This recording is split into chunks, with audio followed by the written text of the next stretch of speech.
এই জোয়াকে শয়তানের কাজ বলে অভিহিত করেছেন কোরআনে।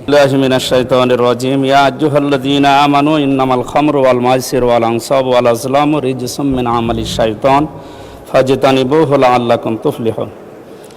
মাননীয় স্পিকার, জুয়া প্রতিরোধ আইনের যে বিলটা মাননীয় স্বরাষ্ট্রমন্ত্রী কর্তৃক আনিত, এই বিলটি আমরা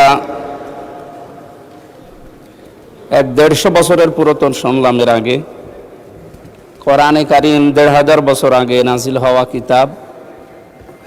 এই আয়াতের ভেতরে সূরা মায়েদার 90 নম্বর আয়াতে মাইসির শব্দ দিয়ে আল্লাহ রাব্বুল আলামিন এই জুয়াকে শয়তানের কাজ বলে অভিহিত করেছেন কোরআনে। লিলি আল্ট্রাসফট সিরাম জেল, যা গভীর থেকে স্কিনে দেয় 3 গুণ সিরাম হাইড্রেশন। সিরাম জেল হাইড্রেশনে ব্রাইট থাকো সব সিজনে।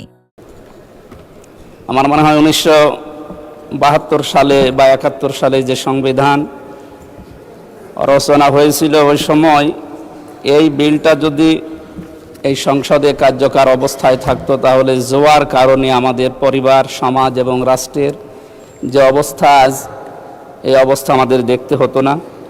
এর পরবর্তী শব্দে আল্লাহ রাব্বুল আলামিন কোরআনের আয়াতের ভেতরে জানিয়েছেন, ইন্নামা ইউরিদুশ শাইতানু আইয়ুকিয়া বাইনাকুমুল আদাওয়াতা ওয়াল বাগদা ইলা আখিরি আয়াত। শয়তানের যত কাজগুলো কোরআনে বর্ণিত আছে, তার ভেতরে একটা অপচয় এবং এই জুয়া।